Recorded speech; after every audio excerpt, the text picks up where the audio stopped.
ನಾವೆಲ್ಲ ಜೋಪಡಿ ಅಂತ ಮನೆಯಲ್ಲೆಲ್ಲ ಬೆಳೆದ್ಬಿಟ್ಟು ಅಂತ ಮನೇಲಿ ಬೆಳಿಬೇಕಾದ್ರು ಊಟಕ್ಕೂ ಕಷ್ಟ ಆಗ್ಬಿಟ್ಟಿತ್ತು. ಊಟಕ್ಕೂ ಕಷ್ಟ ಆಗ್ಬಿಟ್ಟಿತ್ತು. ಅವಾಗ ಬರೀ 3 ಎಕರೆ ಗದ್ದೆ ಇತ್ತು. ಆ 3 ಎಕರೆ ಗದ್ದೆನಲ್ಲಿ ಮನೆ ನಡೆಸೋದು, ಎಲ್ಲ ಮಾರಿ ಎಲ್ಲ ಆಸ್ತಿ ಎಲ್ಲ ಕಳೆದು ಬರೀ 3 ಎಕರೆ ಗದ್ದೆ ಮಾತ್ರ ಇತ್ತು. ಅವ್ರು ಎಂಥದ್ದು ಬರೆದ್ರು, ಫೈಲ್ ತೆಗೆದು ಆ ಕಡೆಗೆ ಎಸ್ತರು. ನನಗೆ ಏನು ಹರಾಜಿಗೆ ಬರೆದ್ರೆ ನನಗೆ ಹೊರಗಡೆ ಬರ್ಬೇಕಾರೆ ಎಲ್ಲ ಬೆವತ್ತು ಕಿತ್ಕೊಂಡು ಹೊರಗಡೆ ಬಂದೆ. ಅಯ್ಯೋ ದೇವ್ರೆ, ಇಷ್ಟೆಲ್ಲ ಮಾಡಿದ್ದು ಏನು ಮಾಡೋದಪ್ಪ ನಂಗೆ ಆಗ್ಬಿಡ್ತು. ಆಮೇಲೆ ಲಾಸ್ಟಿಗೆ 300 ಎಕರೆ ಇದ್ದಿದ್ದು 3 ಎಕರೆಗೆ ಬಂದ್ಬಿಟ್ರಿ. 3 ಎಕರೆ ಇನ್ನು ಬೇರೆ ಅದ್ರಲ್ಲಿ 2ನೇ ಅಂತಂದ್ರೆ ಅವರಿಗೆಲ್ಲ ಇತ್ತು ಪ್ರಾಪರ್ಟಿ ಡಿವೈಡ್ ಇತ್ತು. ಅದರಲ್ಲೇ ಅಲ್ಲಿ ದೊಡ್ಡ ಕುಟುಂಬ ಇತ್ತು. ಅವರು ಹೊರಗಡೆ ಅಲ್ಲೇ ಹೌದು, ಇನ್ನೊಂದು ಪಕ್ಕದಲ್ಲೇ ಅಲ್ಲೊಂದು ಎಲ್ಲ ಮನೆಗಳೆಲ್ಲ ಇದ್ದು. ಹೌದು, ಅಲ್ಲಿ ಅವ್ರು ಸೆಟ್ಲ್ ಆಗಿದ್ರು. ಅಲ್ಲಿ ಸ್ವಲ್ಪ ರೌಡಿಸಮ್, ಅವಾಗೆಲ್ಲ ಭಾರಿ ರೌಡಿಸಮ್ ಇತ್ತು ನಾನಿದ್ದ ಟೈಮಲ್ಲೆಲ್ಲ. ಆಮೇಲೆ ನನ್ನ ಎದುರುಗಡೆನೇ ಒಬ್ಬನ ಕೈ ಕಟ್ ಮಾಡಿದ್ವು, ಎಲ್ಲ ನಾನು ಕಣ್ಣಾರೆ ನೋಡಿದ್ದೆ. ನನಗೊಂದ್ಸರಿ ಈ ಊರು ಬೇಡ ಎಂಥದ್ದು ಬೇಡ ನಂಗೆ ಆಗ್ಬಿಡೋದು. ಆ ಥರದ್ದೆಲ್ಲ ಅನುಭವಿಸ್ಬಿಟ್ಟಿದ್ದೆ. ಆಮೇಲೆ ಪೂರ್ತಿ ಭತ್ತ ಎಲ್ಲ ತಗೊಬಂದು ಮನೆ ಕಟ್ಕೆ ಎಲ್ಲ ಕಟ್ಟಿ ಮನೆ ತುಂಬಿಸ್ಬಿಟ್ಟೆ. ನಮ್ಮ ಅಮ್ಮಂಗೆ ಅಯ್ಯೋ ಮಗನೇ, ಏನು ಇಷ್ಟು ಲಕ್ಷ್ಮಿ, ನನ್ನ ಮದುವೆ ಆದಮೇಲೆ ನಾನು ನೋಡೇ ಇಲ್ಲ, ಲಕ್ಷ್ಮಿನ ಮನೆಗೆ ತುಂಬಿಸ್ತೆ, ಆ ದೇವ್ರು ನಿಂಗೆ ಒಳ್ಳೇದು ಮಾಡಲಿ ಮಗನೇ ಅಂತ ಹೇಳ್ದೆ. ನಂಗೆ ಅಷ್ಟು ನನ್ನ ಮನೆ ತುಂಬ ಭತ್ತ, ಹೊಟ್ಟೆ ತುಂಬ ಊಟ. ನಮ್ಮ ಶ್ರಮದಿಂದ ನಾವು ಮೇಲೆ ಬರ್ಬೇಕ್ಬಿಟ್ರೆ ಸಹಕಾರ ಮಾಡೋದು ಏನು, ಪ್ರಕೃತಿ ಸಹಕಾರ ಇಲ್ಲ, ಲೇಬರ್ ಪ್ರಾಬ್ಲಮ್ಮು, ಸರ್ಕಾರದ ಸಹಕಾರ ಇಲ್ಲ, ಎಲ್ಲಿದೆ ಇಲ್ಲ ಆಯಿತಾ. ನಮ್ಮ ಎಫರ್ಟ್ ಹಾಕಿ ನಾವೇ ಜಾಗೃತರಾಗಿ ನಾವು ಕಾಣಬೇಕು, ಹೌದಲ್ವಾ.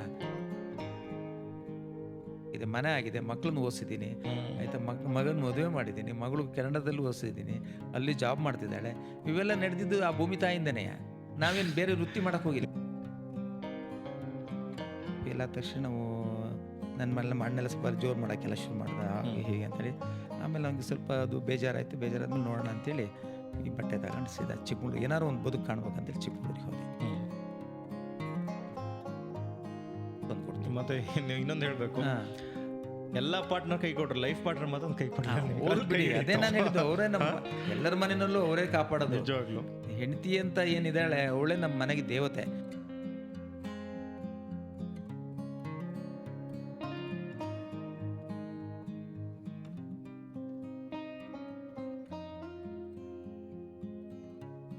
ನಮಸ್ಕಾರ ಎಲ್ಲರಿಗೂ. ಇವತ್ತಿನ ಪಾಡ್ಕಾಸ್ಟ್ಗೆ ಎಲ್ಲರಿಗೂ ವೆಲ್ಕಮ್ ಅಂತ ಹೇಳ್ತಾ ನಾನು ಪಾಡ್ಕಾಸ್ಟ್ ಸ್ಟಾರ್ಟ್ ಮಾಡ್ತೀನಿ. ಇವತ್ತಿನ ನಮ್ಮ ಗೆಸ್ಟ್ ಬಂದುಬಿಟ್ಟು ಒಬ್ಬರು ಚಿಕ್ಕವರಿರ್ಬೇಕಾದ್ರೆ ಎಲ್ಲನೂ ಇತ್ತು, ಆಮೇಲೆ ಅವ್ರು ಬೆಳೀತಾ ಅವ್ರದ್ದು ಏನು ಪ್ರಾಪರ್ಟಿ ಎಲ್ಲ ಏನು ಇಲ್ದಂಗೆ ಆಗ್ಬಿಡ್ತು. ಆಗ ಅವ್ರ ಲೈಫ್ ಹೆಂಗೆ ಟರ್ನ್ ಆಯಿತು ಅಂತ. ಯಾಕೆಂದರೆ ಅವ್ರು 10th ಸ್ಟ್ಯಾಂಡರ್ಡ್ ತನಕ ಹೋದರು. 10th ಸ್ಟ್ಯಾಂಡರ್ಡ್ ಆದಮೇಲೆ ಅವ್ರಿಗೆ ಬಿಸ್ನೆಸ್ಸಿಗೆ ಹೇಳಿದ್ರು, ಆಲ್ಮೋಸ್ಟ್ ಎಷ್ಟೋ ಮಲ್ಟಿಪಲ್ ಬಿಸ್ನೆಸ್ಗಳು ಮಾಡಿದ್ರು. ಆ ಪಾರ್ಟ್ನರ್ಶಿಪ್ಪಲ್ಲಿ ಎಲ್ಲನೂ ಲಾಸ್ ಆಗ್ತಾ ಬಂತು, ಏನು ಮಾಡಿದ್ರು ಅವ್ರಿಗೆ ಸಕ್ಸಸ್ ಕಾಣ್ತಿರಲಿಲ್ಲ. ಆಮೇಲೆ ಅಗ್ರಿಕಲ್ಚರ್ ಬಂದಾದಮೇಲೆ ಅವ್ರದ್ದು ಲೈಫೇ ಟರ್ನ್ ಓವರ್ ಆಯಿತು. ಅದೇ ಥರ ನಾವು ಅವ್ರದ್ದು ಸಕ್ಸಸ್ಫುಲ್ ಸ್ಟೋರಿ ಕೇಳ್ತಾ ಇದ್ದೀವಿ ಇವತ್ತು. ಮತ್ತು ಇವತ್ತು ಅವ್ರು ಬಂದುಬಿಟ್ಟು ಪೆಪ್ಪರ್ ಚೆನ್ನಾಗಿ ಬೆಳೀತಿದ್ದಾರೆ, ಕಾಫಿ ಪ್ಲಾಂಟೇಷನ್ಸ್ ಅಂತೂ ಅಲ್ಟಿಮೇಟ್ ಆಗಿದೆ. ಅವ್ರು ಚಿಕ್ಕ ಏರಿಯಾದಲ್ಲಿ ದೊಡ್ಡ ಇನ್ಕಮ್ ತೆಗಿತಾ ಇದ್ದಾರೆ. ಅವ್ರ ಬಗ್ಗೆ ನಾವು ಫುಲ್ ಇನ್ಫಾರ್ಮೇಷನ್ ಕೇಳ್ತೀವಿ, ಹೆಂಗೆ ಬೆಳೆದ್ರಿ, ಸಕ್ಸಸ್ ಏನಾಗಿತ್ತು, ಚಾಲೆಂಜಸ್ ಏನಿತ್ತು, ಫೇಲ್ಯೂರ್ ಏನಾಯಿತು, ಅವರಿಂದ ನಮಗೆ ಕಲಿಯೋಕ್ಕಂತೂ ಸಖತ್ ಸಿಗುತ್ತೆ. ಬನ್ನಿ ನಾವು ವೆಲ್ಕಮ್ ಮಾಡೋಣ ದಾರ್ದಳ್ಳಿ ರಮೇಶ್ ಅಣ್ಣನ.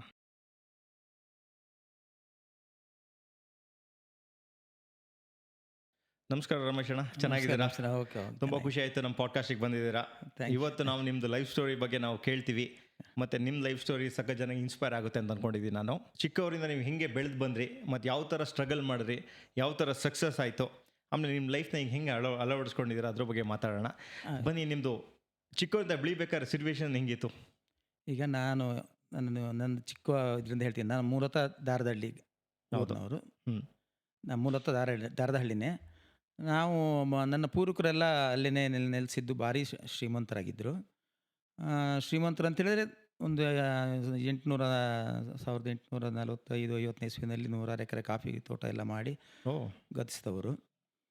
ದೊಡ್ಡ ತೊಟ್ಟಿ ಮನೆ, ಅರಮನೆ ಅಂತ, ಮತ್ತು ತೊಟ್ಟಿ ಮನೆ, ದೊಡ್ಡ ರನ್ನದ ತೊಟ್ಟಿ ಮನೆ, ಚಿನ್ನ ವೈಢೂರ್ಯ ಅಂತ ಮೆರೆದಂಥವ್ರು ಎಲ್ಲ. ನಂತರದ ತಾತಂದಿರ ಕಾಲದಲ್ಲಿ ಅಣ್ಣ ತಮ್ಮದರ ಕಲಹದಲ್ಲಿ ಎಲ್ಲ ವಿನಾಶದ ಅಂಚಿಗೆ ಬಂದ್ಬಿಟ್ರು. ವಿನಾಶದ ಅಂಚಿಗೆ ಬಂದರು. ವಿನಾಶದ ಅಂಚಿಗೆ ಬಂದಾಗ ಇಲ್ಲ, ಅವಾಗೆಲ್ಲ ಬ್ರಿಟಿಷ್ ಸರ್ಕಾರ, ಬ್ರಿಟಿಷ್ ಗೌರ್ಮೆಂಟ್ ಎಲ್ಲ ಇತ್ತು. ಆಗ ಅವ್ರು ಏನು ಮಾಡಿಬಿಟ್ಟಿದ್ರು, ಎಲ್ಲ ಹರಾಜು ಹಾಕಿ ತುಂಬ ಎಲ್ಲ ಪ್ರಾಪರ್ಟಿ ಎಲ್ಲ ಹರಾಜಲ್ಲಿ ಬೇರೆ ಎಲ್ಲ ಹಿಡ್ಕೊಂಡ್ರು. ಹಾಗಾಗಿ ಸ್ವಲ್ಪ ಪ್ರಾಪರ್ಟಿ ಇನ್ನೂ ಕೆಲವು ನಮ್ಮ ಫ್ಯಾಮಿಲಿ ಬೇರೆ ಹತ್ರ ಇದೆ. ಆಮೇಲೆ ನಮ್ಮ ದೊಡ್ಡ ಹಳೆ ಮನೆ ಇತ್ತು. ಹಳೆ ಮನೆಯೇ ನಮ್ಮ ಅಪ್ಪ ಒಬ್ಬರಿದ್ದರು, ನಮ್ಮ ಅಪ್ಪನ ದೊಡ್ಡಪ್ಪ ಒಬ್ಬರಿದ್ದರು. ಅವ್ರಿಗೆ ಬರೀ ಹೆಣ್ಮಕ್ಳು. ದೊಡ್ಡ ಮನೆಯಲ್ಲಿ ನಮ್ಮ ಅಪ್ಪ ಒಬ್ಬರೇ ಆದರು. ಆಗ ದೊಡ್ಡ ಮನೆ ಆಗ ಒಬ್ಬರೇ ಆದರು. ಆಮೇಲೆ ಅಲ್ಲಿ ಒಂದು 69 1969 69ರಲ್ಲಿ ದೊಡ್ಡ ಮಳೆಯಲ್ಲಿ ನಮ್ಮ 2ನೇ ಸಂಬಂಧಿಕರ ಮನೆಯೆಲ್ಲ ಬಿದ್ದೋಯ್ತು. ಆಗ ಅವರು ಒಂದು 2 ಪಾಲು ಬಂದು ಇಲ್ಲಿ ಇರ್ತೀವಿ ನಮ್ಮ ಅಪ್ಪ ಮರಿಗೌಡರು ಅಂತೇಳಿ ಬಂದಿರ್ತೀವಿ ಅಂತ ಹೇಳ್ಕೊಂಡ್ರು. ಆಗ ಅಷ್ಟು ದೊಡ್ಡ ಮನೆ, ನಾವು ಚಿಕ್ಕ ಮಕ್ಕಳು, ಅವ್ರಿಗೂ ಒಂದು ಆಶ್ರಯ, ತುಂಬ ತಲೆಮಾರು ಹೋದಂಥ ಮನೆಗಳು ಹಾಗೆಲ್ಲ ಇತ್ತು. ಆಗ ಬಿಟ್ಕೊಟ್ರು. ಆಮೇಲೆ ಬಿಟ್ಕೊಟ್ಟಾಗ ಲಾಸ್ಟಿಗೆ ಅವರು ನಮ್ಮನ್ನೇ, ನಮ್ಮ ಅಪ್ಪ ಅದು ಸ್ವಲ್ಪ ಅಷ್ಟು ಬುದ್ಧಿವಂತರಲ್ಲ, ಅವ್ರಿಗೇನೋ ಆವಶ್ಯಕಗಳು ತೋರಿಸಿ ಅವ್ರನ್ನೇ ಹೊರಗಡೆ ಹಾಕಿದ್ರು. ನಾವೆಲ್ಲ ಜೋಪಡಿ ಅಂತ ಮನೆಯಲ್ಲೆಲ್ಲ ಬೆಳೆದ್ಬಿಟ್ಟು, ಅಂತ ಮನೇಲಿ ಬೆಳಿಬೇಕಾದ್ರು ಜೋಪಡಿ ಅಂತ ಮನೆಯಲ್ಲ. ಆಗ ಎಷ್ಟು ಏಜ್ ನಿಮಗೆ? ನಾವು ಅವಾಗೆಲ್ಲ ಒಂದು 2ನೇ ಕ್ಲಾಸ್, 3ನೇ ಮೂರನೇ ಕ್ಲಾಸ್ ಇರ್ಬೋದು, ಚಿಕ್ಕವರು. ನಮ್ಗೆ ಅದು ಮೆಮೊರಿ ಇದೆ. ಅಲ್ಲಿ ಮನೇಲಿ ಮತ್ತೆ ವಾಪಸ್ ಹೋಗಿದ್ದಿದ್ದು ಮತ್ತು ಎಲ್ಲ ಮೆಮೊರಿ ಇದೆ. ನಾನು ಆಮೇಲೆ ಏನು ಮಾಡೋದು, ಆ ಮನೆಯಲ್ಲಿ ಬೆಳೀತಾಯಿದ್ದು. ನಾನು 7, 8ನೇ ಕ್ಲಾಸ್ ಎಲ್ಲ ಓದಾದ್ಮೇಲೆ 7ನೇ ಕ್ಲಾಸ್ವರೆಗೂ ದಾರ್ದಳ್ಳಿನಲ್ಲೇ ಓದಿದ್ದು.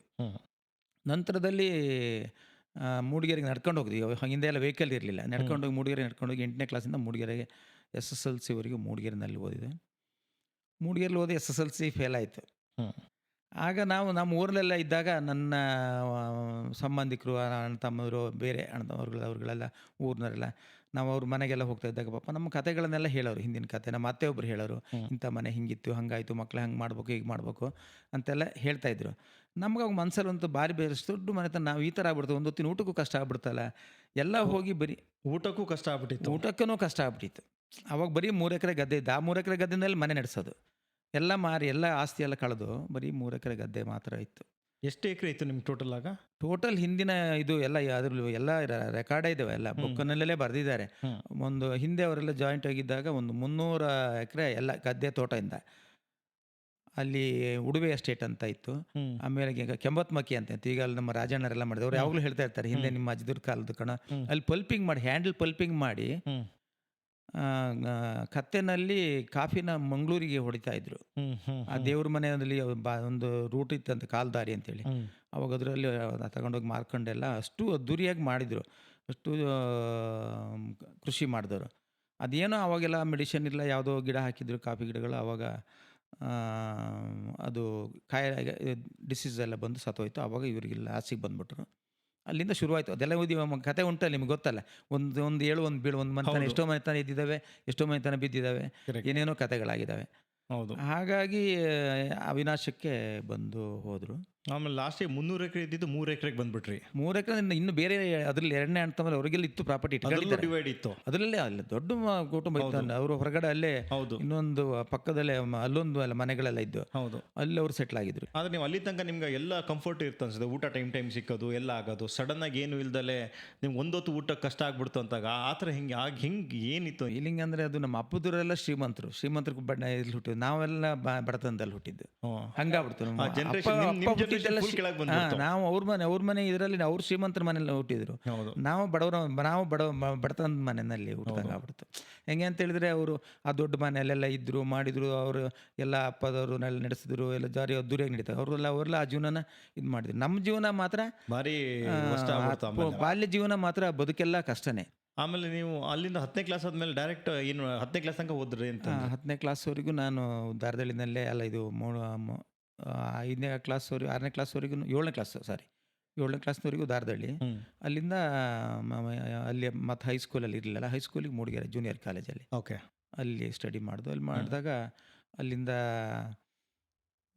ಎಲ್ಲ ಹಿಂಗೇನೆ ಕಷ್ಟದಲ್ಲೇ ಹೋಗೋದು ಬರೋದು, ನಡ್ಕೊಂಡು ಹೋಗೋದು ಎಲ್ಲದೊಂಥರ. ಆದರೂ ಕಷ್ಟ ಇದ್ದರೂ ಬಾಲ್ಯ ಜೀವನ ಒಂಥರ ಸುಖ ಇತ್ತು, ಅದ್ರದ್ದು ಮಜಾನೇ ಬೇರೆ, ಆ ಜೀವನನೇ ಬೇರೆ. ಅವಾಗೆಲ್ಲ ಕಿತ್ಲೆ ಹಣ್ಣು ತಿನ್ನೋದು, ಹಲಸಿನ ಹಣ್ಣು ತಿನ್ನೋದು, ಒಂಥರ ಏನೋ ಅದೊಂಥರ ಲೈಫೇ ಬೇರೆ ಅದು.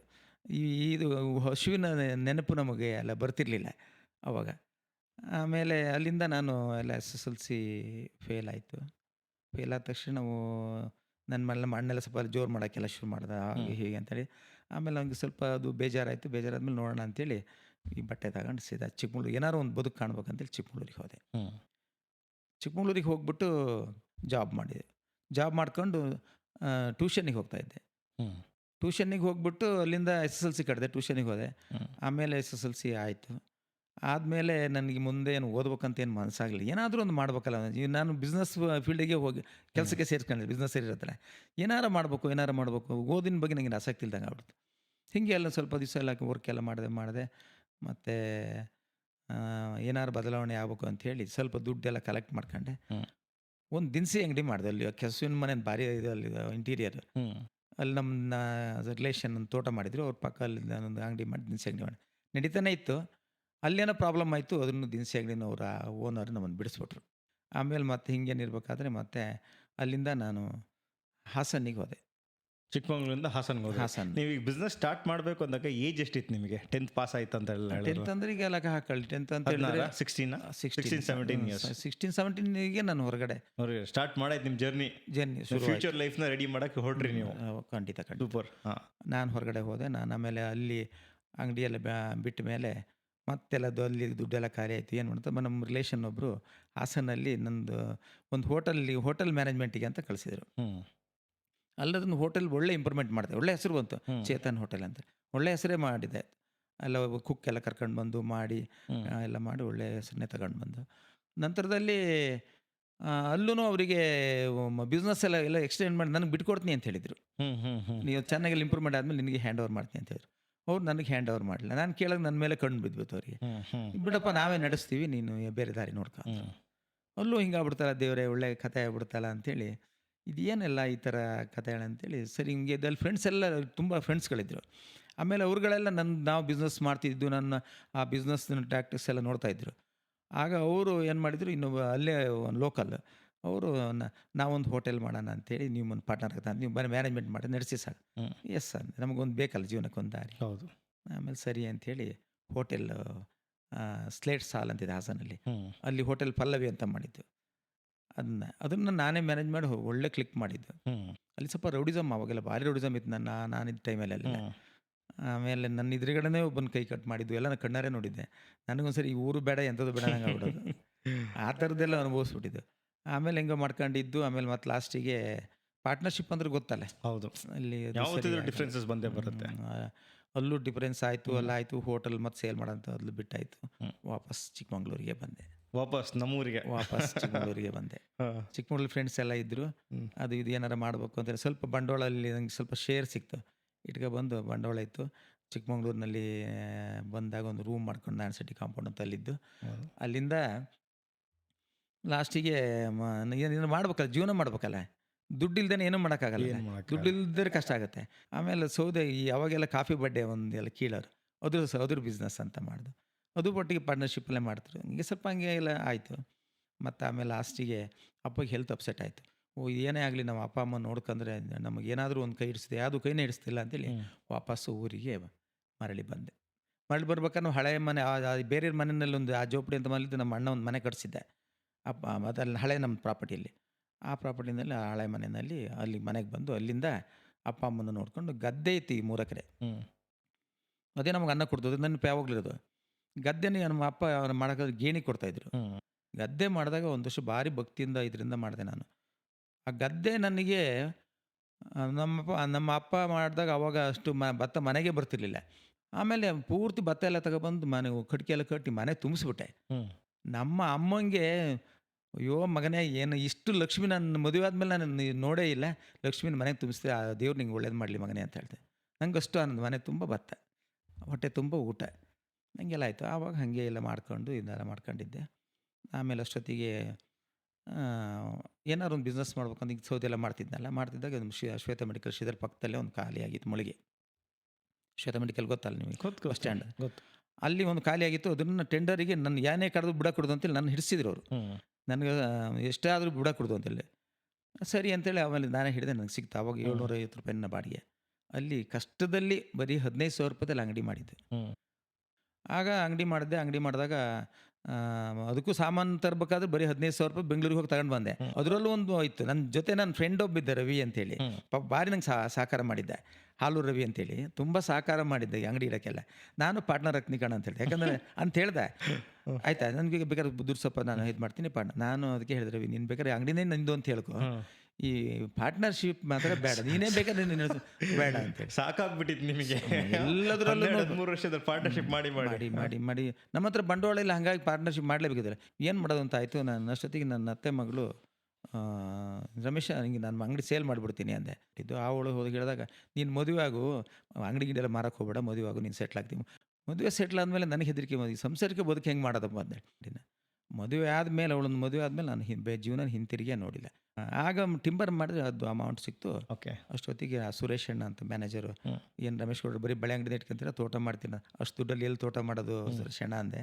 ಮ್ಯಾನೇಜರು ಕರ್ನಾಟಕ ಬ್ಯಾಂಕಲ್ಲಿ. ಹೌದು. ನೀವು ಮಾಡಿ ನಾನು ಸಾಕಾರ ಮಾಡ್ತೀನಿ ಅಂದರು. ಹ್ಮ್.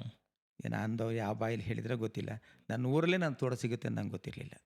ಅದೇ ನಿಮ್ಮ ಊರಲ್ಲೇ ತೋಟ ನನ್ನ ತಗೊಂಡ್ರಲ್ಲ ಈಗ? ಊರಲ್ಲೇ ನನಗೆ ಭೂಮಿ ಸಿಗುತ್ತೆ ಅಂತ ಹೇಳಿದ್ರೆ ಒಂದು ಪವಾಡ ಅದು. ಹೌದು. ಅದು ಆ ಥರದ ಭೂಮಿ ಎಲ್ಲ ಸಿಗೋದು ಅಂದರೆ ಒಂದು ಪವಾಡ. ನಿಮ್ದು ಹಳೆ ಜಾಗ ತೋಟ ಇಲ್ಲ ಬೇರೆ ಹಳೆ ಜಾಗ? ಜಾಗ ಅಲ್ಲ ಅದು. ಹಳೆ ನನ್ನ ಮನೆಯಲ್ಲಿ ಒಂದು ಇಂಚು ನಾ ತಗೊಂಡು ಬಂದಿಲ್ಲ. ನೀವು ತೋಟ ತಗೊಳ್ಬೇಕಾದ್ರೆ ಖಾಲಿ ಕಾಡ ತೋಟ ಇತ್ತ ಅದು? ಕಾಡು ಕಾಡು. ಸಖತ್ತೆಲ್ಲ ಬಿಸ್ನೆಸ್ ಮಾಡಿದ್ರಿ, ಲಾಸ್ಟಿಗೆ ಕೈ ಹಿಡಿದಿದ್ದು ನಿಮ್ಗೆ ಅಗ್ರಿಕಲ್ಚರ್ ಬಂದ್ಬಿಟ್ಟು ನೀವು ಭೂಮಿ ತಗೊಂಡ್ರಿ, ಅದು ನಿಮ್ಮ ಸ್ವಂತ ಊರಲ್ಲಿ.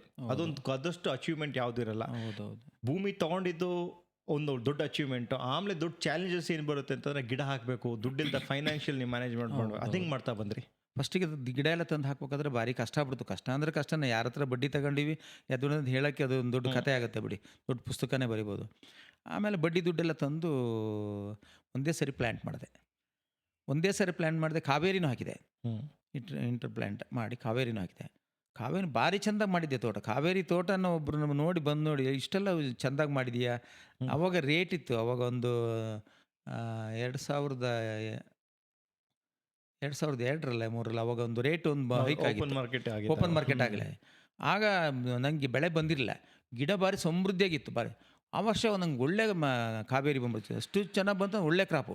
ಒಂದು 400 ಮೂಟೆನ ಹತ್ತತ್ರ ಏನೋ ಕಾವೇರಿ ಬಂತು. ಆವಾಗ 4,000 ಏನೋ ರೇಟ್ ಇತ್ತು ಚೆರಿಗೆ. 3,000 4,000 ಆಯಿತಾ ರೇಟ್ ಇತ್ತು. ಆಮೇಲೆ ನಾನು ಅಷ್ಟು ಕಾಫಿ ಕುಯ್ದಾಗ 700 ರೂಪಾಯಿ ಬಂದ್ಬಿಡ್ತು ರೇಟ್. ನನಗೆ ಅವ್ರು ಹೇಳಿದರು, ಅಲ್ಲ ಇಷ್ಟೆಲ್ಲ ಕಷ್ಟಪಟ್ಟು ಮಾಡಿ ಅಲ್ಲ, ಅಕಸ್ಮಾತ್ ರೇಟ್ ಬಿದ್ದು ಹೋದರೆ ಏನದು ಅವ್ರು ಹೇಳ್ದಂಗೆ ಆಗ್ಬಿಡ್ತು. ಆಮೇಲಿಂದ ಅಯ್ಯೋ ದೇವರೇ ಹಿಂಗಾಗ್ಬಿಡ್ತಲ್ಲ, ಈ ಥರ ಆಗಿ ಹೋಗ್ಬಿಡ್ತಲ್ಲ ಏನು ಅಂಥೇಳಿ ಒಂಥರ ಭಾರಿ ನೋವಾಡ್ತು ಮನಸ್ಸಿಗೆ. ಹಿಂಗೆ ಅಷ್ಟು ಬೆಳೆ ಬಂದರೂ ಈ ಥರ ಆಗ್ಬಿಡ್ತಲ್ಲ. ಹೌದು. ಏನು ಅಷ್ಟು ಮನಸ್ಸಿಗೆ ನೋವು, ಒಂಥರ ಭಯ ಎಲ್ಲ. ಆದ್ರೂ ಧೈರ್ಯ ತಗೊಂಡೆ. ಏನಾದರೂ ತಾಯಿ ನೀನೇ ನನ್ನ ಕಾಪಾಡಬೇಕು ಅಂಥೇಳಿ ಮೆಣಸನ್ನು ಭಾರಿ ಜತನದಲ್ಲಿ ನೋಡ್ತಾ ಇದ್ದೆ ಪೇಪರ್ನೆ. ಆವಾಗ ಮೋಟ್ರ್ ತಗೊಳಕ್ಕೆ ದುಡ್ಡಿಲ್ಲ. ನೀರಿನ ವ್ಯವಸ್ಥೆ ಮಾತ್ರ ಭಾರಿ ಸಮೃದ್ಧಿ. ಇನ್ವೆಸ್ಟ್ಮೆಂಟ್ ಜಾಸ್ತಿ. ಈಗ ತೋಟ ಮಾಡಬೇಕು ಅಂದಾಗ ನಿಮ್ಮ ತೋಟಕ್ಕೆ ಎಷ್ಟು ಇನ್ವೆಸ್ಟ್ಮೆಂಟ್ ಮಾಡಬೇಕು ಅಂತಂದರೆ ಅದು ಹಾಕಿದಷ್ಟು ಕಮ್ಮಿ ಆಗುತ್ತೆ. ಅದು ಹೊಸ ತೋಟ ಮಾಡಂದ್ರೆ ಕಷ್ಟನೇ. ಆವಾಗ ಭಾರಿ ಕಷ್ಟ, ಸುಲಭ ಏನಲ್ಲ ಅದು. ನಾನೊಂದು 15 ಎಕರೆ ಅಲ್ಲ, ನಂದು ಅವಾಗ 15 ಎಕರೆ ಕೊಟ್ಟಿದ್ದೆ. ಈಗ ಒಂದು ಬೌಂಡ್ರಿ 20 ಎಕರೆ ಹತ್ರ 18-20 ಎಕರೆ ಹತ್ರ ಆಗಿದೆ. ಅವಾಗ 15 ಎಕರೆ ಕೊಟ್ಟಿದ್ದೆ, 15 ಎಕರೆ ಜಾಗ ಅಷ್ಟೇ. ಹಾಗಾಗಿ ಮಾಡಿದೆ ತೋಟನೆಲ್ಲ. ಇದೆಲ್ಲ ಕಷ್ಟಪಟ್ಟು ಎಲ್ಲ ಹಿಂಗೆ ಮಾಡಿ ತೋಟ ಎಲ್ಲ ಒಂದು ಮೆಜಾರ್ಟಿಗೆ ಬರೋಕ್ಕೆ ಶುರು ಆಯಿತು. ಸಾಲ ಜಾಸ್ತಿ ಆಗ್ಬಿಡ್ತು. ಸಾಲ ಜಾಸ್ತಿ ಆದಮೇಲೆ ಏನಾಯಿತು? ಸಾಲ ಜಾಸ್ತಿಯಾಗಿ SBML ಸಾಲ ಮಾಡ್ಕೊಂಡಿದ್ದೆ ಇತ್ತು ನಂದು. ಮೈಸೂರು ಕಟ್ಟಕ್ಕೆ ಆಗಲಿಲ್ಲ. ಆಗಲೇ ಇಲ್ಲ. ಆಗ ಏನಾಗ್ಬಿಡ್ತು, ಇದಾಗ್ಬಿಟ್ಟು ಅದು ಕೋರ್ಟಿಗೆ ಹೋಯ್ತು. ಕೋರ್ಟಿಗೆ ಹೋಗಿ ಅಂದ್ರೆ DRT ಕೋರ್ಟಿಗೆ ಹೋಗ್ಬಿಡ್ತು. ಕೋರ್ಟಲ್ಲಿ ಕರೆದು ರಮೇಶ್ ಅಂತ ಕರೆದ್ರು. ಕರೆದ ತಕ್ಷಣ ಹೋಗಿ ನಿಂತ್ಕೊಂಡೆ ಕಾಟೆನಲ್ಲಿ. ಆಮೇಲೆ ಅವರು ಲಾಯರ್, ನಿಮ್ಮ ಲಾಯರ್ ಏನು?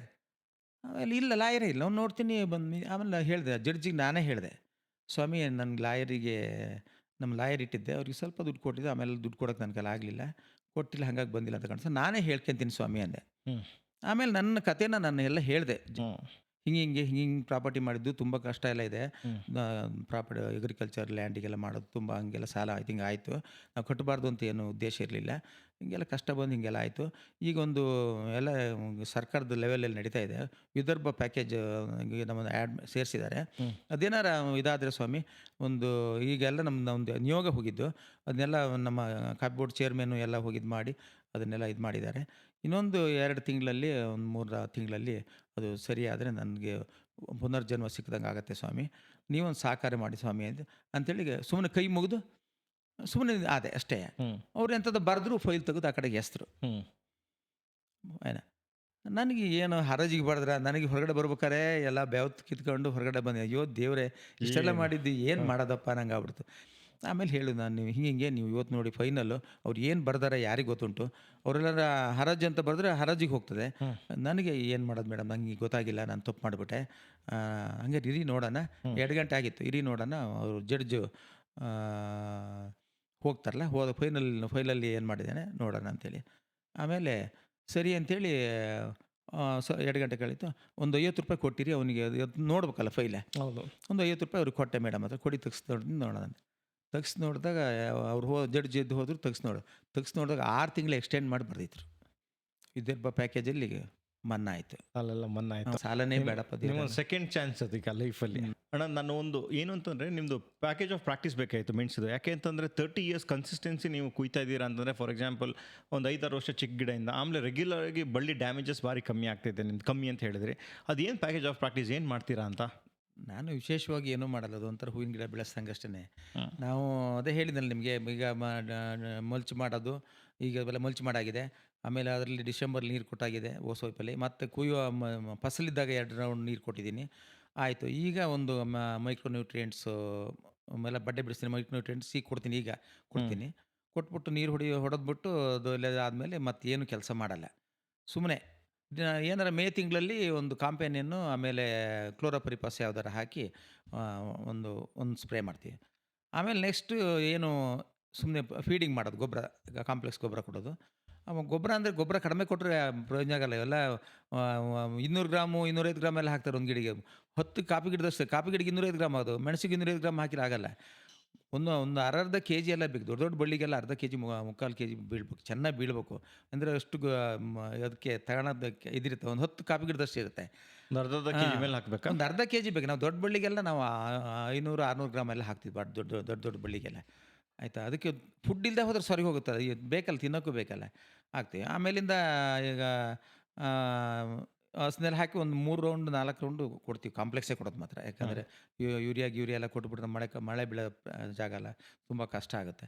ಆಮೇಲಿಂದ ಮತ್ತೆ ಮಾಮೂಲಿ ಸ್ಪ್ರೇ, 2 ಸ್ಪ್ರೇ, ಬೋರ್ಡೋ ಸ್ಪ್ರೇ, ಮತ್ತು ಯಾವುದೇ ಪೋಲಿಯೋಪಸ್ ಸ್ಪ್ರೇ ಎಲ್ಲ ನಾವು ಮಾಡೋಕ್ಕೆ ಹೋಗಲ್ಲ, ಇಲ್ಲಿವರೆಗೂ ಮಾಡಿಲ್ಲ. ಬಡ್ಡೆಯಿಂದನೇ ಕೊಡೋದು ಬಿಟ್ಟರೆ ಯಾವುದೇ ಎಲೆ ಮುಖಾಂತರ ಇಲ್ಲಿವರೆಗೂ ನಾವು ಕೊಟ್ಟೇ ಇಲ್ಲ. ಆಯಿತಾ? ಯಾಕಂತ ಹೇಳಿದರೆ ಬೇರೆ 3 ತಿಂಗಳ ಬೆಳೆ ಆದರೆ ಅವಕ್ಕೆಲ್ಲ ಬೇಕಾದ್ರೆ ನೀವು ಎಲೆ ಮುಖಾಂತರ ಕೊಟ್ಟರೆ ಹೋಗ್ತು. ಇದು ಒಂದು ವರ್ಷ ಎಲ್ಲ ಬಾಳಿಕೆ ಬರ್ಬೇಕಂತೇಳಿ ಎಲೆ ಮುಖಾಂತರ ಕೊಟ್ಟರೆ ಸರಿಯಾದ ಫಸಲು ಕೊಡ್ತದೆ, ಎಲ್ಲ ಕೊಡುತ್ತೆ. ಗಿಡಗಳು ಲೈಫ್ ಕಡಿಮೆ ಆಗುತ್ತೆ ಅಷ್ಟೇ.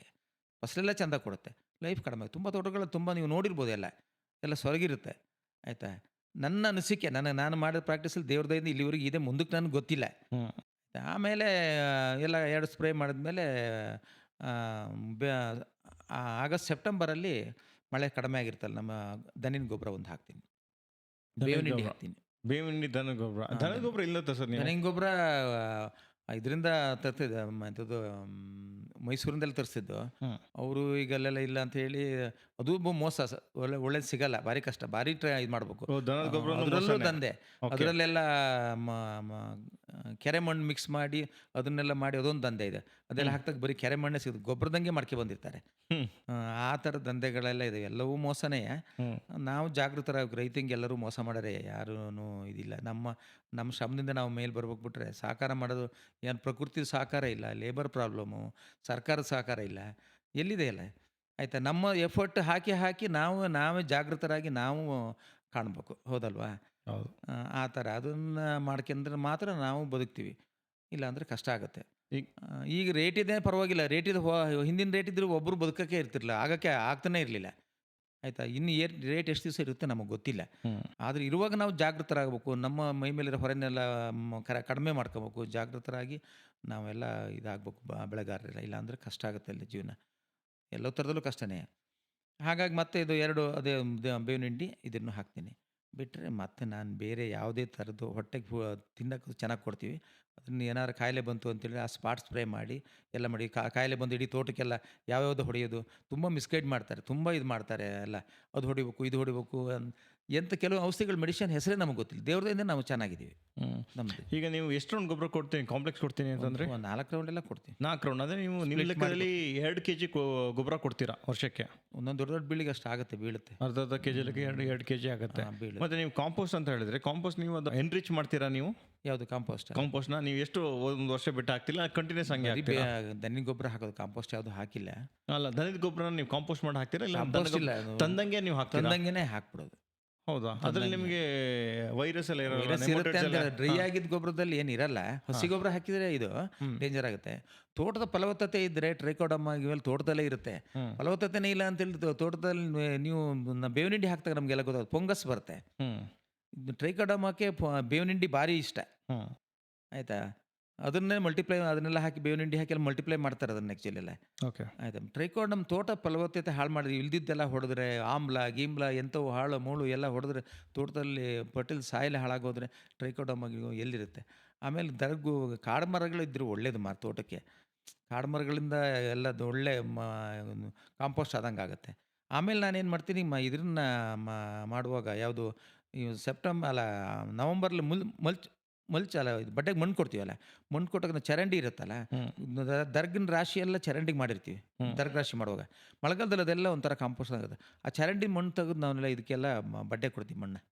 ಸೆಪ್ಟೆಂಬರ್ ಟೈಮಲ್ಲಿ ಸೆಪ್ಟೆಂಬರ್ ತೊಟ್ಲು ಗುಂಡಿನ ಕ್ಲೀನ್ ಎಲ್ಲ ಕ್ಲೀನ್ ಮಾಡ್ದಂಗೆ ಆಯಿತು. ಅದಕ್ಕೆ ಅದು ಒಳ್ಳೆ ಕಾಂಪೋಸ್ಟ್ ಆದಂಗೆ ಆಗಿರುತ್ತೆ. ಅದನ್ನು ಮಣ್ಣು ಕೊಟ್ಟು ಒಂದು 3 ಇಂಚೆಲ್ಲ ಮಣ್ಣು ಕೊಡೋಕ್ಕಿದೆಯಲ್ಲ, ಬರೀ ಮಣ್ಣು ಕೊಡೋದು ಬಡ್ಡೆಗೆ ಏರಿಸ್ತಾರೆ, ಹಂಗೆ ಏರ್ಸೋದಲ್ಲ. ಉದ್ದ ಒಂದು 5-6 ಅಡಿ 4 ಅಡಿಯಷ್ಟು ಉದ್ದ, ಒಂದು 4 ಅಡಿಯಷ್ಟು ಅಗಲ ಕೊಡ್ಬೇಕು. ಬೇರೆ ಹಿಂಗೆ ಒಂಥರ ಹಿಂಗೆ ಬೆರಳು ಹೋದಂಗೆ ಹೋಗಿರುತ್ತೆ, ಮುಂದಕ್ಕೆ ಬಂದಿರುತ್ತೆ. ಅಷ್ಟಕ್ಕೆಲ್ಲ ತೆಳ್ಳಗೆ ಮಣ್ಣಿಗೆ ಹಾಕಿ ಮುಚ್ಚಿ ಅಷ್ಟು ಮಲ್ಚ್ ಮಾಡಬೇಕು. ಹೌದು. ಮತ್ತು ನೀವು ಶೇಡ್ನ ಆ್ಯಾವ್ರೇಜ್ ಆಗಿ ಮೇಂಟೈನ್ ಮಾಡಿದ್ದೀರಾ? ಮೇಂಟೈನ್ ಮಾಡಿದ್ದೀವಿ. ನೀವು ನೋಡಿದ್ರೆ ಗೊತ್ತಾಗುತ್ತೆ.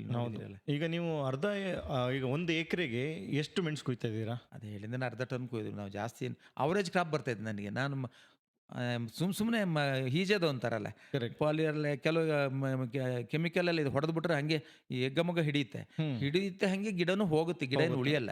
ಅದನ್ನು ಮಾಡಿದ್ರು ನಾನು ಕೇಳಿದ್ದೀನಿ, ಯಾರು ಬೈ 29 ಅಂತದ ಹಳಮುಳಿ ಅಂತ ಇದೆ, ನನಗೆ ಹೆಸರು ಹೇಳ ಬರಲ್ಲ. ಅವನ್ನೆಲ್ಲ ಹೊಡೆದು ಗಿಡ ಬಂಪರ್ ಫಸಲು ಕೊಟ್ಟು ಗಿಡ ಇಲ್ಲ ಅನ್ನೋದನ್ನು ನಾನು ಬೆಳಗಾರಿಂದನೇ ಕೇಳ್ಕೊಂಡಿದ್ದೆ, ಹಂಗೆ ಆಗ್ಬಿಡ್ತು ಅಂತೇಳಿ. ಆಮೇಲೆ ನೀವು ಕಾಫಿನೂ ಒಂದು ಎಷ್ಟು ಅಂತ ಹೇಳಿದ್ರೆ 25 ಚೀಲ ಅಂತ ಹೇಳಿದ್ರೆ, ಒಂದು ಎವರೇಜ್ ಆಗಿ ನೀವು ಅಷ್ಟನ್ನ ಕನ್ಸಿಸ್ಟೆನ್ಸಿಯಾಗಿ ಮೇಂಟೈನ್ ಮಾಡ್ಕೊಂಡು ಬಂದಿದ್ದೀರಾ. ನಮಗೆ ಸಾಕು, ನಮ್ಮ ಜೀವನ ರೇಟ್ ಇದೆ, ಜೀವನ ಕೊಟ್ಟಿದೆ, ಬದುಕು ಸುಂದರವಾಗಿದೆ, ಕಮಿಟ್ಮೆಂಟ್ ಇಲ್ಲ. ಹೌದು ಅಲ್ವಾ? ಎಲ್ಲನೂ ಆಗಿದೆ, ಎಲ್ಲ ಮನೆ ಎಲ್ಲ ವ್ಯವಸ್ಥಿತವಾಗಿದೆ, ಮನೆ ಆಗಿದೆ, ಮಕ್ಕಳನ್ನು ಓದಿಸಿದ್ದೀನಿ, ಆಯಿತಾ, ಮಗನ ಮದುವೆ ಮಾಡಿದ್ದೀನಿ, ಮಗಳು ಕೆನಡಾದಲ್ಲೂ ಓದಿಸಿದ್ದೀನಿ, ಅಲ್ಲಿ ಜಾಬ್ ಮಾಡ್ತಿದ್ದಾಳೆ. ಇವೆಲ್ಲ ನಡೆದಿದ್ದು ಆ ಭೂಮಿ ತಾಯಿಂದನೇ. ನಾವೇನು ಬೇರೆ ವೃತ್ತಿ ಮಾಡೋಕ್ಕೆ ಹೋಗಿಲ್ಲ. ನಿಜವಾಗ್ಲೂ ನಿಮ್ಮದು ಸ್ಟೋರಿ ಕೇಳಿದ್ರೆ ನಮಗೆ ಫುಲ್ ಒಂಥರ ಇಂಪ್ರೆಸ್ ಆಗಿದೆ. ಯಾಕೆಂತಂದರೆ ನಿಮ್ಮದು ಲೈಫ್ ಸ್ಟಾರ್ಟ್ ಮಾಡಿದ್ರಲ್ಲಿ ಆಗಲೂ ಈಗಲೂ ಎಷ್ಟೆಷ್ಟು ಡಿಫ್ರೆನ್ಸ್ ಬಂದುಬಿಟ್ಟಿದೆ. ತುಂಬ ನಿಜ. ನನಗೆ ಏನಾದ್ರು ಅಲ್ಲಿ ಮನೆ ಹತ್ರ ನಾನು ಇದ್ಕೊಂಡಿದ್ದೀನಿ ಸಾಯಂಕಾಲ ರಾತ್ರಿ ಎಲ್ಲ, ನನಗಿದೇನು ಪೌಡನ ತಾಯಿ, ನಾನು ದೇವರಲ್ಲಿ ಬೇಡ್ಕೊಳ್ಳೋದು, ಏನಮ್ಮ ಇದು ನಿನ್ನ ಪೌಡನ, ಇದು ನಾನು ಮಾಡಿದ್ದೆ, ಇದು ಏನು ಪೌಡನ ನಂಗಾಗುತ್ತೆ. ಇದೆಲ್ಲ ಈ ಪುಟ್ಟ ಪ್ರಾಪರ್ಟಿನಲ್ಲಿ ಆಗಬೇಕು ಅಂತ ಹೇಳಿದ್ರೆ ಅವೆಲ್ಲ ದೈವ ಕೃಪೆ, ನಮ್ಮ ಶ್ರಮ. ಹೌದು. ಆಮೇಲೆ ಅವೆಲ್ಲ ಇದೆ ಅಲ್ಲ. ಈಗ ನನ್ನ ಹೆಂಡ್ತಿದ್ದು, ನನ್ನ ಪಾಲಿಗೆ ಅವಳು ದೇವತಾನೆ. ಅವಳು ನಿಜವಾಗ್ಲೂ ಇವರು ರಾಮಕೃಷ್ಣ ಪರಮಾಷ್ಟ ಮಲಗುವಾಗ ಮಾತ್ರ ನನ್ನ ಹೆಂಡ್ತಿ ಉಳಿದೆ ಅಂತ ಅವಳು ನನ್ನ ತಾಯಿ ಅಂತಾರಲ್ಲ. ನಿಜವಾಗ್ಲೂ ಆಯಿತಾ, ಅಷ್ಟು ಅವಳದು ಸಾಥ್ ತುಂಬ ಇದೆ. ನಾನು ಯಾವತ್ತೂ ಹೇಳ್ತಿರ್ತೀನಿ, ನನ್ನ ಬೆನ್ನೆಲು ಬಗೆಯಿತ ನನ್ನ ಪತ್ನಿ ಸುಧಳಿಗೂ, ನನ್ನ ತಾಯಿ ಹೆಸರಿನ ಸೀತಾ ಬೆಂಗಷ್ಟವರಿಗೂ, ನನಗೆ ಪುನರ್ಜನ್ಮವನ್ನೇ ಕೊಟ್ಟ ನನ್ನ ಕಾಳುಮೆಣಸನಿಗೂ ಕೋಟಿ ನಮನಗಳು ಅಂತೇಳಿ. ನಿಜವಾಗ್ಲು ಇಷ್ಟು ಎಲ್ಲ ನಿಮ್ಮ ಕೈ ಹಿಡಿದಿದೆ. ಅವರೆಲ್ಲ ಈಗ ಹೌದು. ಒಂದು ನನ್ನ ಹೆಂಡತಿ, ಒಂದು ನನ್ನ ಬ್ಯಾಂಗಸ್, ನಮ್ಮ ಅಮ್ಮನ ಹೆಸರು ಮಾಡಿದೆ, ಆ ಬ್ಯಾಂಗಸ್ ನನ್ನ ಲೈಫ್ ಕೊಟ್ಟು, ಒಂದು ಮೆಣಸ ಎಲ್ಲಿಗೆ ತಗೊಂಡೋಗಿ ರೀಚ್ ಮಾಡ್ತು, ಹೆಸರು, ಸಾಧನೆ, ಕೀರ್ತಿ ಎಲ್ಲವನ್ನೂ ತಂದು ಕೊಡ್ತು. ಮತ್ತೆ ಇನ್ನೊಂದು ಹೇಳಬೇಕು, ಎಲ್ಲ ಪಾರ್ಟ್ನರ್ ಕೈ ಕೊಟ್ರು, ಲೈಫ್ ಪಾರ್ಟ್ನರ್ ಮಾತ್ರ ಕೈ ಕೊಟ್ಟರು. ಅದೇ ನಾನು ಹೇಳಿದ್ದು, ಅವರೇ ನಮ್ಮ ಎಲ್ಲರ ಮನೆಯಲ್ಲೂ ಅವರೇ ಕಾಪಾಡೋದು. ನಿಜವಾಗ್ಲು ಹೆಂಡತಿ ಅಂತ ಏನಿದ್ದಾಳೆ ಅವಳೇ ನಮ್ಮ ಮನೆಗೆ ದೇವತೆ. ಹೌದು. ನಿಜವಾಗ್ಲೂ ನಿಮ್ಮದು ಸ್ಟೋರಿ ಎಲ್ಲ ಕೇಳಿಬಿಟ್ಟು ನಮಗೇನು ಇನ್ಸ್ಪೈರ್ ಆಯಿತು ಅಂತಂದರೆ, ಎಷ್ಟೇ ಕಷ್ಟ ಬಂದರೂ ಕುಗ್ಗದಲ್ಲೇ ನಾವು ಕೆಲಸ ಮಾಡಬೇಕು, ಎಷ್ಟೇ ನಮಗೆ ಇನ್ಕಮ್ ಬಂದರೂ ಯಾವ ದೊಡ್ಡಸ್ಗೆ ತೋರಿಸ್ಕೊಂಡು ನಾವು ಹೋಗ್ಬಾರ್ದು ಅಂತ. ನಿಜವಾಗ್ಲೂ ಇದರಿಂದ ನಾವು ಎಷ್ಟೋ ಜನ ಇದನ್ನ ಕಲಿತಾರೆ ಅಂದ್ಕೊಂಡಿದ್ದೀನಿ, ಯಂಗ್ಸ್ಟರ್ಸ್ ಆಗಲಿ ಎಲ್ಲರೂ ಅಷ್ಟೇ. ಅದರಿಂದ ತುಂಬ ಖುಷಿ ಆಯಿತು ನೀವು ಬಂದು ನಮ್ಮನ್ನೆಲ್ಲ ಮಾತಾಡ್ಸೋದಕ್ಕೆ. Thank you very much. ಇನ್ನೊಂದು ಸತಿ ನಿಮ್ಮದು ಇದೇ ಥರ ಸಪೋರ್ಟ್ ಎಲ್ಲ ನಮಗಿರಲಿ. ನಿಜವಾಗ್ಲೂ ತುಂಬ ಖುಷಿ ಆಯಿತು. ಖಂಡಿತ ಒಳ್ಳೇದಾಗಲಿ, ನೀವು ಚಾನಲ್ ಒಳ್ಳೇದಾಗ್ಲಂದ್ರೆ ನಾನು ದೇವರಲ್ಲಿ ಬಿಡ್ತೀನಿ, ಒಳ್ಳೇದಾಗಲಿ. ಎಲ್ಲ ಕೃಷಿ ಸಾಧಕರು, ನಾನೇ ಭಾರಿ ಸಾಧಕ ಅಂತ ನಾನು ಹೇಳಲ್ಲ, ನನಗಿನ್ನ ಸಾಧಕರಿದ್ದಾರೆ. ಅವ್ರನ್ನೆಲ್ಲ ಗುರ್ತು ಮಾಡಿ ಆ ಸಾಧಕರನ್ನ ತೋರಿಸಿ ನಮ್ಮ ಉಳಿದ ನಮ್ಮ ಬೆಳೆಗಾರರಿಗೆ ಪ್ರೇರಣೆ ಆಗುತ್ತೆ.